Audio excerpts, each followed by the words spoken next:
चित्त शांत,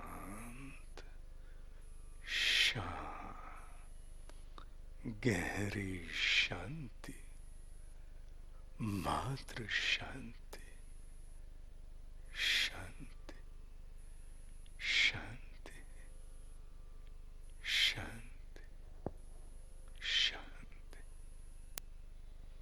switch off, switch off. बाहर आइए। It was a demonstration only, only a demonstration. किसी भाषा के वर्चस्व का उल्लेख नहीं है।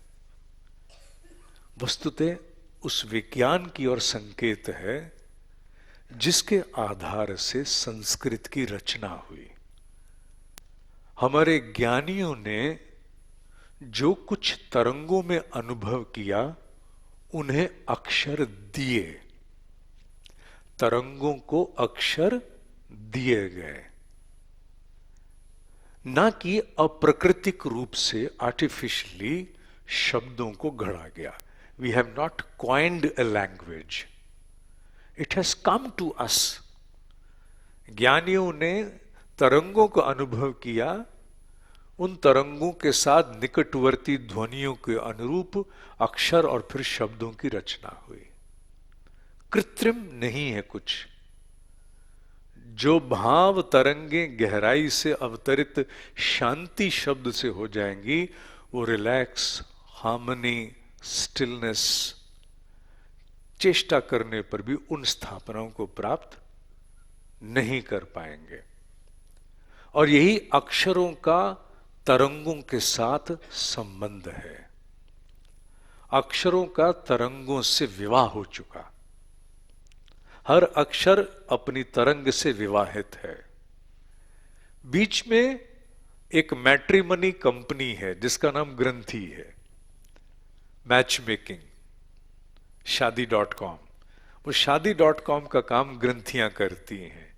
अन्यथा तो अक्षरों का संबंध तरंगों से है। अक्षर और तरंग विवाह हो गया, शिव पार्वती का विवाह हो गया। आप अब अनुभव कर सकते हैं कि बहुत स्थूल स्तर पर अगर शब्दों का इतना प्रभाव है तो सूक्ष्म यह प्रभाव कितना गहरा और कहां तक जाता होगा। Just imagine, just try to imagine. चूंकि अब आप अध्यात्म पथ पर हैं, गहन अध्ययन में हैं, उन विषयों पर जिन्हें सामान्य जीवन में अध्ययन अवलोकन में नहीं ला पाते, वो आपके संज्ञान में यहां अब हैं। You have not drawn notices upon that. Think कि कितनी बार एक श्वास नहीं, ड्रॉप ड्रॉप ड्रॉप करके बाल्टी भरती चली जाएगी, भरती चली जाएगी। इतनी भर जाएगी कि श्वासों के द्वारा you will become an ocean, you will become an ocean. आप स्वयं में सागर बन जाओगे। और करने वाले इसका अनुभव बहुत जल्दी प्राप्त कर सकते हैं। मैंने वो प्रसंग दिया कि इस सांसों में जो डोरी चलेगी तरंगों की, उससे क्या होगा, कैसे होगा, किस प्रकार होगा। हालांकि इन विषयों पर शोध पर्याप्त स्वरूप में आगे बढ़ रहे हैं। उन्हीं तरंगों को सूक्ष्म स्वरूप में परिवर्तित करके करने वाले कुछ कुछ कामों को करना आरंभ हो चुके हैं। पर वो सब कुछ मशीनों पर आधारित है जिसकी सीमाएं हैं। चेतना विहीन मशीन एक सीमा तक काम कर सकती है, उससे आगे वो नहीं जा पाएगी। आप चेतना हो। आप जब इस प्रयोग को करोगे, जिस और दृष्टि जाएगी उधर कुछ होना शुरू हो जाएगा। जहां चित्त वहां प्राण। Wherever you will focus your attention, there will something that will start transpiring there. क्योंकि जहां चित्त वहां प्राण। और यह सिद्धांत अकाट्य है। जब भी अजपा गायत्री के अभ्यास के लिए अपने आप को तत्पर करो तो याद करना इन 24 सूक्ष्म ग्रंथियों को, याद करना इन 24 तरंगों को, याद करना उनके 24 प्रभाव को, जिनके कारण कहा जाता गायत्री ब्राह्मण की कामधेनु है। अगर आचरण सत्यनिष्ठ है तो ये कामधेनु कार्य करती है, निश्चित रूप से करती है। इसके लिए संदेह का स्थान तब तक जब तक जीवन में प्रयोग नहीं किया। जिस दिन जीवन में प्रयोग होने आरंभ हो जाएंगे, उसकी स्थापना धीरे धीरे स्वतः होनी आरंभ हो जाएगी। पर जितनी साधना उतना प्रयोग। 2 रुपए से कार नहीं खरीदी जा सकती। कार की अपनी कीमत है, 5 लाख 6 लाख 7 जो भी है, जितनी गाड़ी।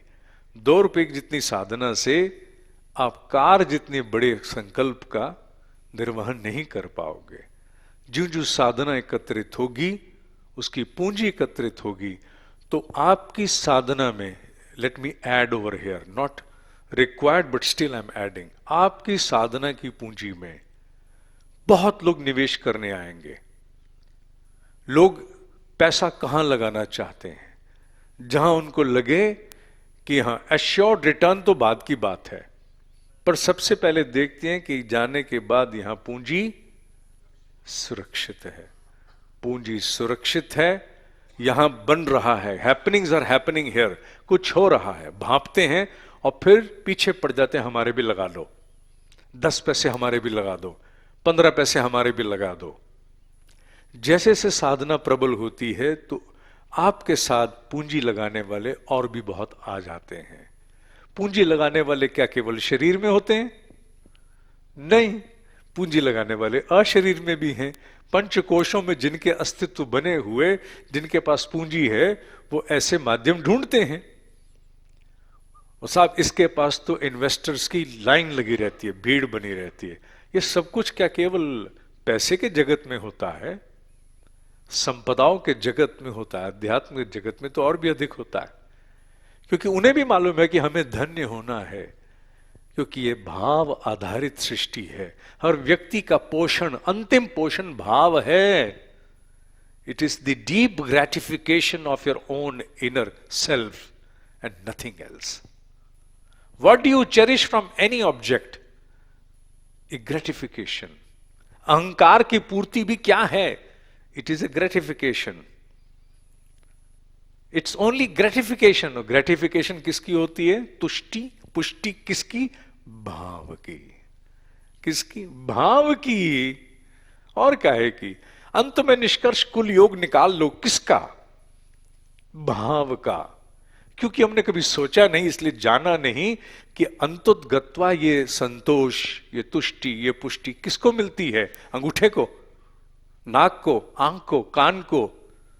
नहीं, इन सब को नहीं, भाव को मिलती है। क्योंकि ये पूरा जगत भाव आधारित है। अतः इस विषय पर, यह विषय आपका नहीं था, हां, एक विषय का संकेत देके मैं आज के अध्ययन को पूरा करूंगा, क्योंकि क्लास का टाइम पूरा हो चुका है। अब क्वेश्चन आवर्स का सेशन बाकी बचा। वो क्या? ये सब कुछ जो इसके द्वारा हो रहा, ये किसके लिए है? पंचकोशों में जिस अवस्था में आप साधक हो, वो विज्ञान में कोश की ओर जा चुका। अन्न में, मनोमय, प्राण में, ये तो ठीक है, विकसित होते चलेंगे, पर आप विज्ञान में तक आ चुके हो। अभी अन्न में चलेगा, प्राण में भी चलेगा, मनो में भी चलेगा, पर विज्ञान में आपका अधिकार अब हो चुका है।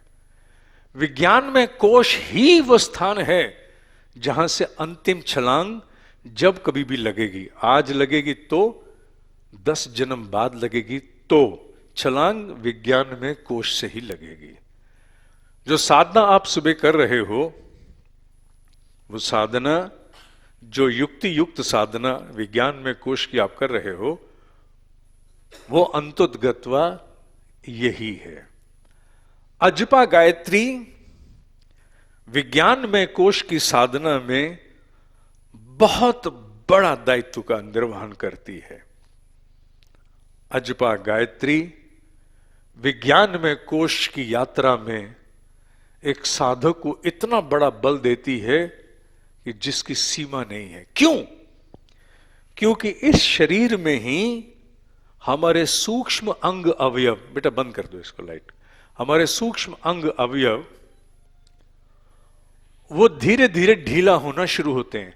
बहुत से साधक मेरी इस बात का अनुमोदन करेंगे कि जब आप ध्यान करना आरंभ करते हो, अब या पहले कभी आरंभ किया होगा, कुछ समय बाद आपको ध्यान में झूला आता होगा। ऐसा लगता है जैसे हम हिल रहे हैं, आगे पीछे या दाएं बाएं हिल रहे हैं। उस समय आपकी सजगता से अनुप्राणित शरीर, द सटल बॉडी, वो इस ग्रॉस बॉडी से थोड़ा पीछे हटती है, इस स्थूल शरीर से थोड़ा सा पीछे हटती। अभी क्या है, वो सारी सूक्ष्म शरीर की चेतना स्थूल में प्रवाहित है, हाथ हाथ, पैर पैर, ठोस। तब क्या है, वो प्रत्याहार होता है, विड्रॉल। विड्रॉल इतना कि सूक्ष्म अस्तित्व अलग हो जाता है, तो ये झूला आता है। स्थूल का आधार कम हो जाता है। स्थूल कहता है मेरे तो खंबे हटा दिए इन्होंने, वो हिलता है। क्यों? क्योंकि आपने उसको, सूक्ष्म को एकाग्र करते हुए, केंद्रित करते हुए ऊर्ध्वगामी बनाना आरंभ कर दिया। ऐसी अवस्थाओं को जो साधक प्राप्त हो चुके, उनके लिए विज्ञानमय कोश की साधना बड़ी सहज हो जाती है। और उन साधकों के लिए अजपा गायत्री ठीक उसी प्रकार है जैसे कोयले से चलने वाले इंजन में कोयला डालते हैं अग्नि में, झम, आग में घी और इंजन में कोयला। उतना बड़ी उग्रता के स्तर पर एक प्रचंडता आती है कि साधक बहुत जल्दी विज्ञान में कोश में प्रगति करना आरंभ कर देता है। विज्ञान में कोश की साधना आप लोगों को सामान्य रूप से ना कराई जाती, ना कराई जाएगी। ये केवल यहीं तक सीमित है। आप इसे यहीं करके और छोड़ के चले जाओगे। वापस फिर कभी कहोगे कराने के लिए, तो साल में एक आध बार और कराने का प्रयास करेंगे, क्योंकि उसे सामान्य रूप से नहीं कराते। विकसित हो जाती है तो व्यक्ति उस वैराग्य में तो नहीं जाता जो आदि शंकराचार्य वाला है, पर अपितु अपनी जिम्मेवारियों से पीछे हटना शुरू होता है। तो वहां अर्थ नहीं सदता, अनर्थ हो जाता है।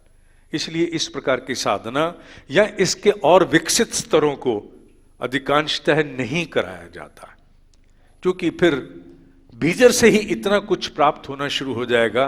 कोई क्यों मरेगा? कोई नहीं मरेगा। लोग कहेंगे सब कुछ तो मिल गया जो मिलना था, क्यों बाहर जाएं? तो लीला चौपट हो जाएगी। इसलिए संभल करके और कंजूसी के साथ ही हमें साधनाएं आगे बढ़ानी है, जिससे दायित्व हमारे किसी प्रकार से दुष्प्रभावित नहीं हो। अब मैं समय दे रहा हूं प्रश्नोत्तर के लिए। जिसके मन में कोई प्रश्न हो इससे संबंधित विषय पर रहना, विषय से आप आ रहे हैं पीछे। अब बेटा लाइटें सारी जला दो ना, सारी लाइटें जलाओ, पूरे हॉल की, पूरे हॉल की लाइट जलाओ।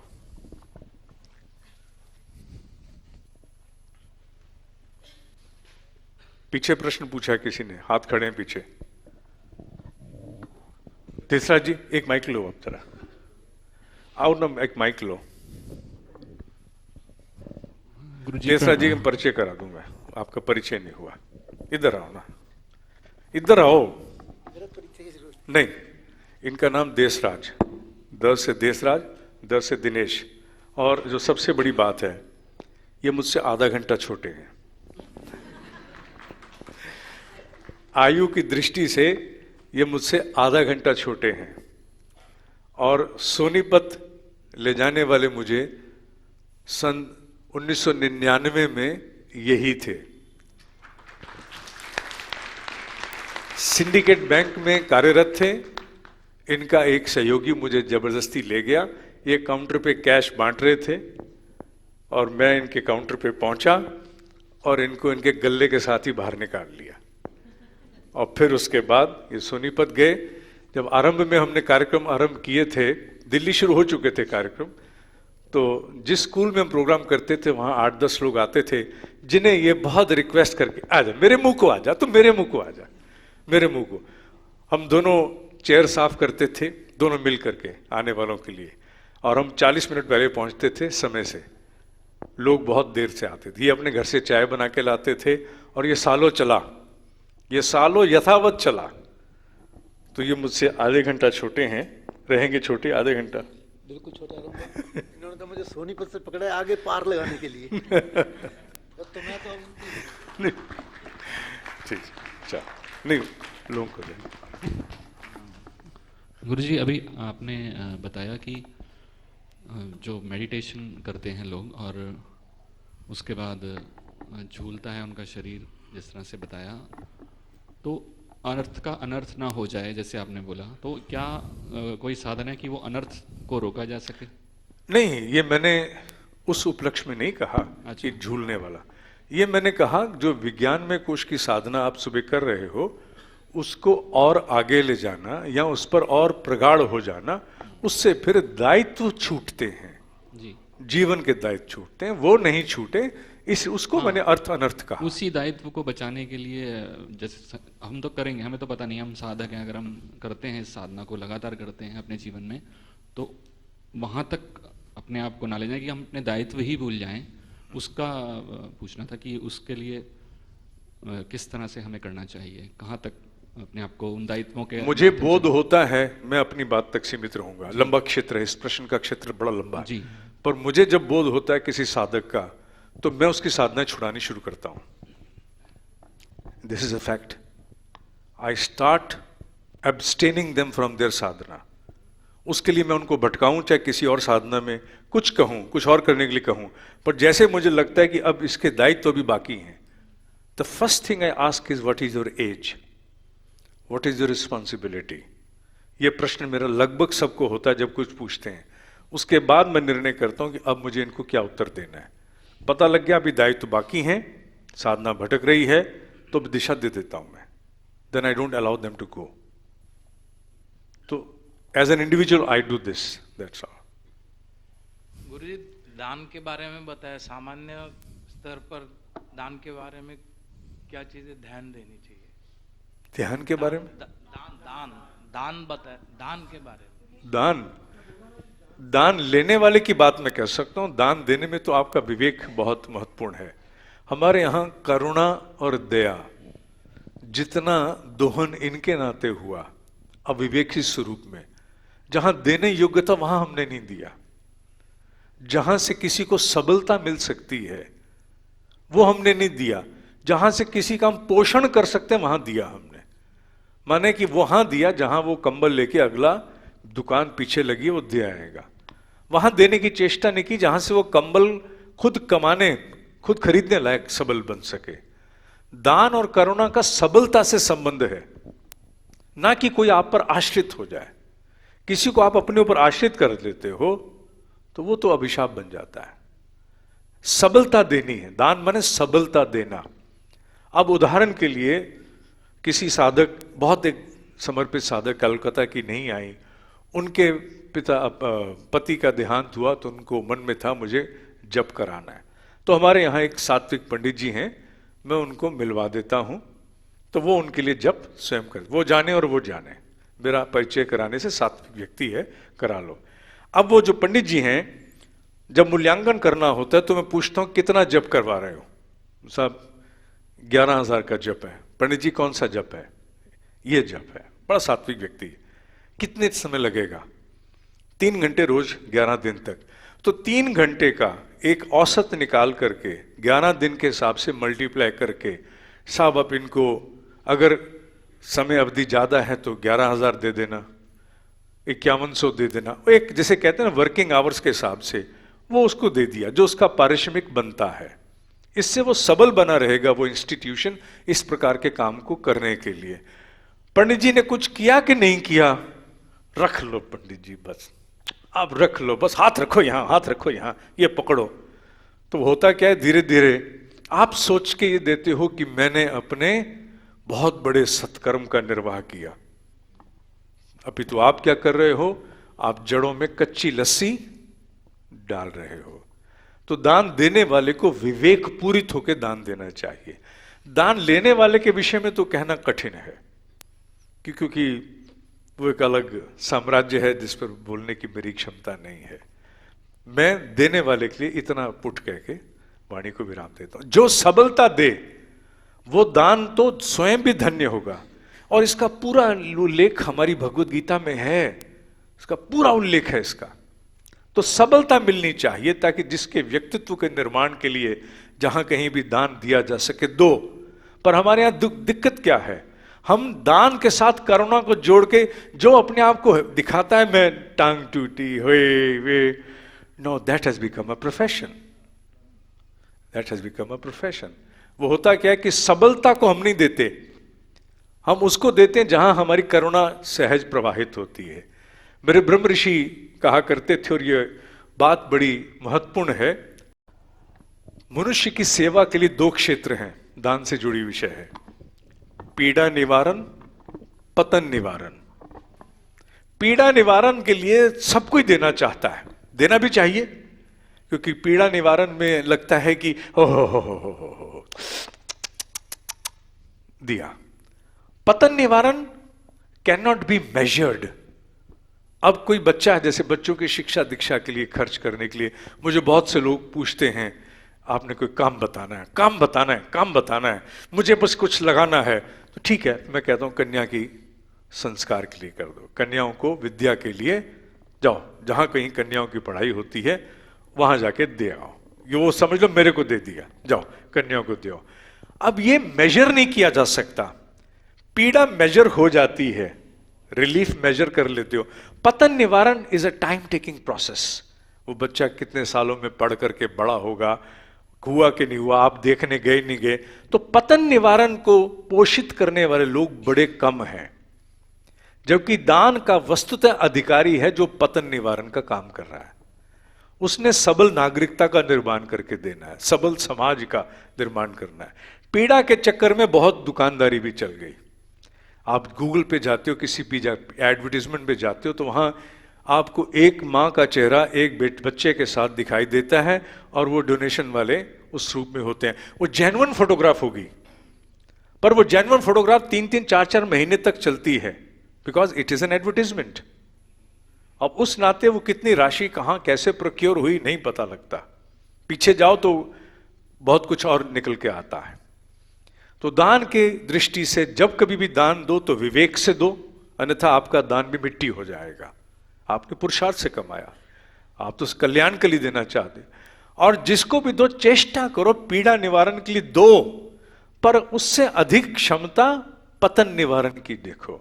अगर पतन निवारण में आपका धन जाता है तो वो सबलता देगा। ठीक है, और कोई विषय लीजिए। प्रणाम गुरुजी। गुरुजी 24 अक्षर, तरंग और ग्रंथि का आपने उल्लेख किया। एक कक्षा में आपने 3 ग्रंथि, ब्रह्मा विष्णु महेश ग्रंथि कुछ कहा था। परसों आएगा वो विषय। अच्छा, वो विषय परसों का है जी, वही जानना चाह रहा था। उल्लेख आएगा, केवल बहुत विस्तार उस पर नहीं आएगा, क्योंकि उसमें मैं भी अधिकारी नहीं हूं एक सीमा से आगे जाने का, मेरे पास भी अधिकार नहीं है। गुरुजी मैं समझ रहा था कि शायद इन्हीं के 3 भाग होते होंगे, वो ब्रह्मा विष्णु महेश ग्रंथि। नहीं जी, नहीं। गुरुजी प्रणाम। नमस्कार गुरुदेव। एक मिनट बोलो, 1 मिनट लड़की बोले जी। मैं बोलूं? हाँ हाँ जी गुरुजी, मेरे 2 प्रश्न हैं। एक तो जो मंत्र के जाप से जो ग्रंथि का जो, जैसा आपने बताया था कि हृदय से होंठ के बीच में थरथराहट होती थी, तो जो ध्यान के वक्त जो कभी कभी जैसे ये कुछ घूमता सा महसूस होता है, तो वो क्या वही ग्रंथियों में मूवमेंट है ऊर्जा का? मैं गायत्री के संदर्भ से कहने का अधिकारी तो हूं इस समय जी, बाकी मैं नहीं कह सकता, जी। To be very precise. तो गायत्री के संदर्भ में गायत्री के संदर्भ में निश्चित रूप से वो सब आपने देख लिए, नोट्स आएंगे, मिला लेना कहाँ कोई है, जी, क्या उससे मेल खाता है? जी, ओके। ठीक है। और दूसरा प्रश्न ये था गुरुजी, मैंने बहुत सत्संगों में सुना था कि नाम जप से ग्रंथि भेद होता है, तो ये ग्रंथि में ऊर्जा का मूवमेंट और ग्रंथि भेद, इसमें कोई अंतर है या ये ग्रंथि भेदन अलग विषय है, वो आपको शनिवार को पढ़ाएंगे, अच्छा, थोड़ा सा पढ़ाएंगे, क्योंकि उससे ज्यादा ना मेरे पास क्षमता नहीं उसे पढ़ाने की। वो विषय बहुत आगे अनुभव का विषय है, वो अनुभव मेरे पास नहीं है, जो मेरे पास नहीं है। जो मैं किताबी स्वरूप में जानता हूं वो किताबी ज्ञान मैं साझा कर दूंगा, अनुभव मुझे धेले का नहीं उसमें, ये पहले बता रहा हूं, इसलिए मुझसे उसकी आशा बहुत नहीं करना। No, you are just very humble, that's why. No, I am not humble. I am very open and I am very candid and I am truthful for that matter. because I am working on behalf of some other people, Yeah. so I have to be very truthful to them. Thank you so much. ठीक, अगला प्रश्न किसका है? जी गुरुदेव, जी। ये विज्ञानमय कोश की साधना का वास्तविक अधिकारी कौन है? विज्ञान में कोश की साधना का अधिकारी मोटे रूप से पूछोगे ना, जिसकी तड़प अब मिटने वाली नहीं है, उसे कोई नहीं कहता साधना कर, वो किए बिना रह नहीं सकता। वो विज्ञान में कोश में पहुंच गया। क्यों? उसको अब उसका मन बाधक नहीं बन सकता। मन टांग अड़ा सकता है, मनोमय कोश, प्राणमय कोश उसको कभी ऊपर कभी नीचे नचा सकता है, अन्नमय कोश उसको अस्थिर कर सकता है, पर उसको रोक नहीं सकते। वो वन वे टिकट पे आ गया। विज्ञान में कोश में वो जो वन वे टिकट पे आ गया, अब वो छोड़ नहीं सकता। छोड़ेगा भी तो फिर से साधना शुरू करेगा, नहीं की तो मन कचोटता रहेगा अपने आप को ऐसे ऐसे करने वाला। मोटी पहचान विज्ञान में कोश में कौन आ गया? जो ऐसे ऐसे करता है। इसका मतलब ये भी है कि कहीं को ऐसा करता मिल जाए विज्ञान में कोश। मोटा उत्तर है। दायित्व के संदर्भ में पूछ रहा था मैं जी दायित्व के संदर्भ में पूछ रहा था। जैसे आपने उसको दायित्व से जोड़ा जी। कि जिन लोगों का अभी दायित्व पूर्ण नहीं हुआ है उन्हें वो साधना नहीं कराई जाती है, तो उस संदर्भ से मैं पूछ रहा था। हाँ, तो आपको क्या चिंता है? आपकी इंडस्ट्री स्टैब्लिश्ड है, बच्चे देख रहे हैं, तो आपको तो नहीं, आप आगे निकल सकते हो।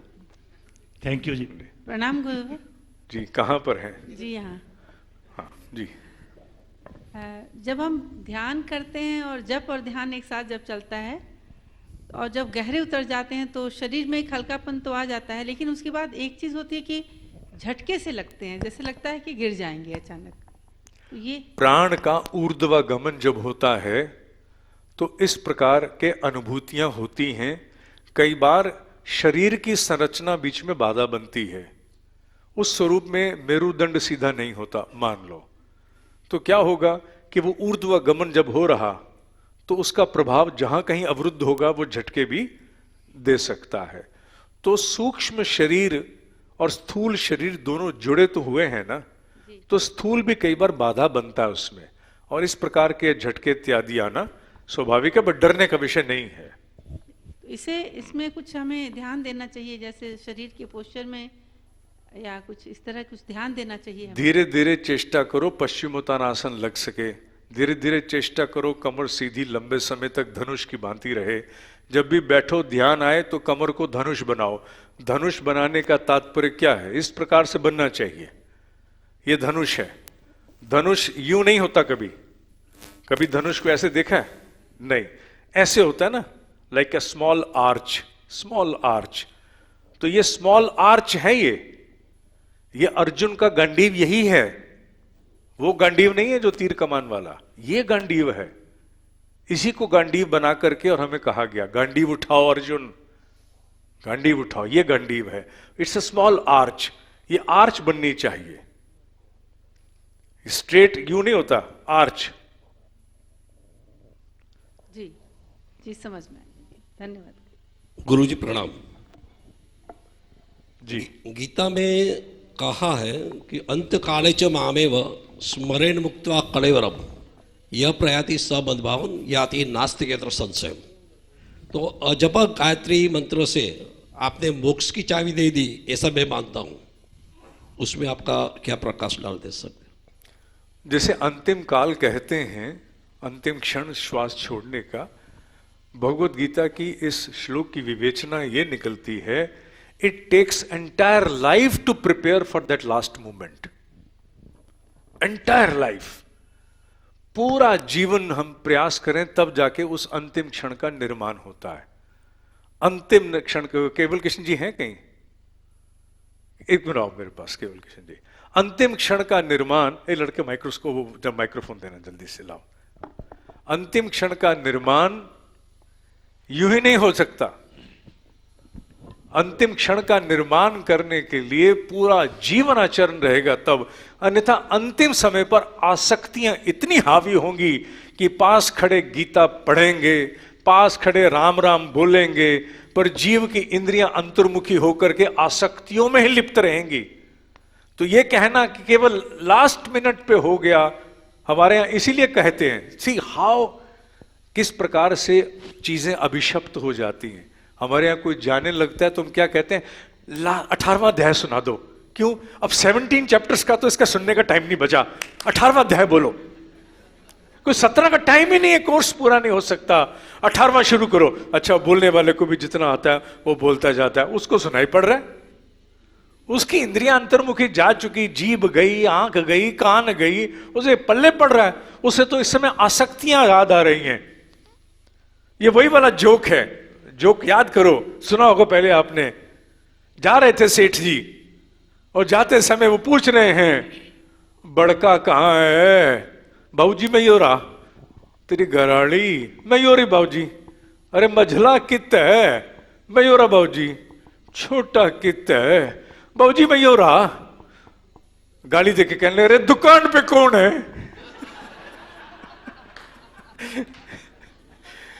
तो सारे ही मरे हुए हो, दुकान पे कौन है, वहां कौन है? तो last minute preparations can only be done when you give it a life. जब मेरी माँ जाने लगी, मैं उनको आश्वासन दिया था ये गीत तेरे जाने के बाद गाया जाएगा। उसके 2 लाइनें सुनानी आपने, जो माँ के लिए आपने आके सुनाई थी, याद है? हाँ, गा कैसे सुना था? इतना तो कहना स्वामी, जब प्राण तन से निकले, गोविंद नाम लेकर मेरे प्राण तन से निकले। इतना तो कहना स्वामी, जब प्राण तन से निकले। गंगा का बंसी बट हो, श्री गंगा जी का तट हो, जमुना का बंसी बट हो, श्री गंगा जी का तट हो, जमुना का बंसी बट हो, मेरा सांवरा निकट हो, जब प्राण तन से निकले। गोविंद नाम लेकर मेरे प्राण तन से निकले, मेरे प्राण तन से निकले, मेरे प्राण तन से निकले।